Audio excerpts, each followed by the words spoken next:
Hello, Coastal Bend. It's meteorologist Carly Smith. Foggy conditions likely only going to continue. Not the best news, and we're going to break down your forecast trends now in this live weather update.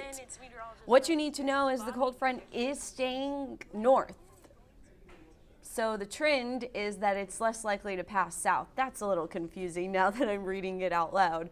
But the cold front likely going to stay north, so the trend of it impacting us is a little less likely. Temperatures are muggy with southerly flow continuing, so that means they're trending warmer. And then additionally, precipitation is trending lower because the rain is going to stay more north with that cold front.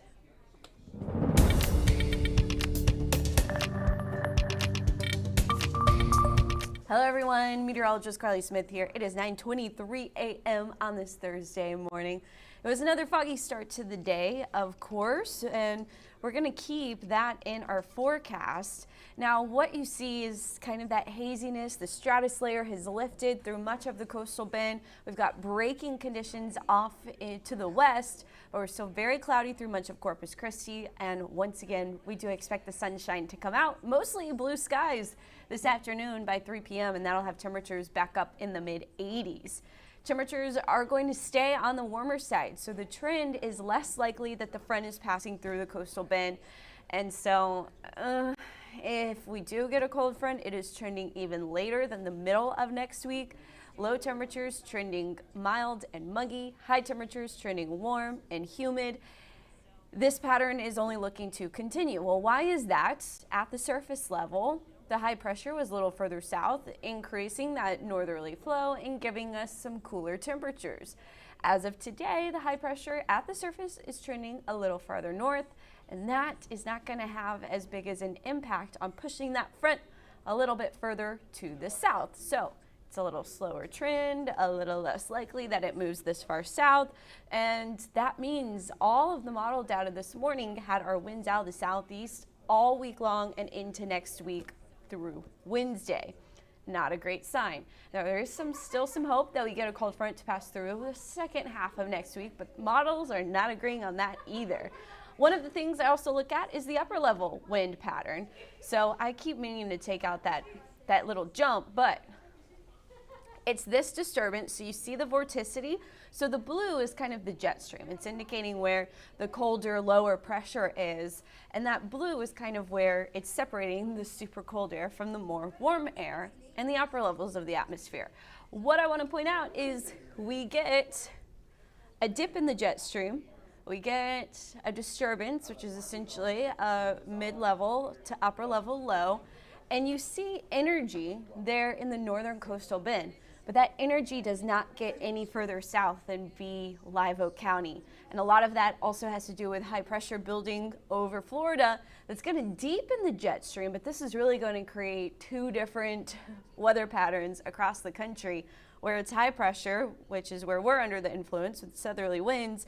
We're trending warmer, where there's the low pressure, which I didn't put the low on the map, but over Las Vegas and into the western half of the United States, you're really going to notice much colder temperatures and a more unsettled weather pattern. For us, we're stuck in the middle, which means we're still going to be trending muggy and mild. And you're going to see that here. Dew points, I put them back up. There's not a dip, an obvious dip in our dew points if this front does not pass south. So you see it stalling, hanging out to the north, warmer air pushing north, keeping us in this warm and humid pattern, but most of the scattered rain staying over East Texas, Louisiana, Mississippi. As the cold front shifts back south into Sunday and Monday, it stalls and lifts back north. We see the upper level low pass over. It'll bring a chance of a cold front, but this is the one that may not make it this far south, and so we may be trending a little bit warmer if this front does not pass all the way through. Right now, here is a look and what conditions look like when there's sea fog, because our warm south-southeast wind is going to continue.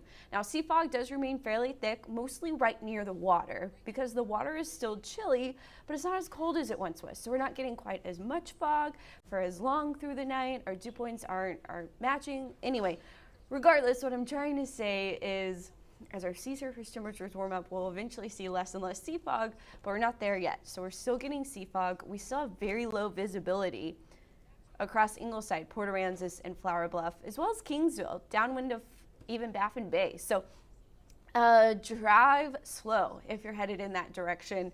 Visibility very impacted by the fog, making it difficult to see. Now you may be wondering, why isn't the valley seeing as much fog as us? That's because the wind is out of the south-southeast. So it's kind of skirting up the coastline, not pushing the moisture inland.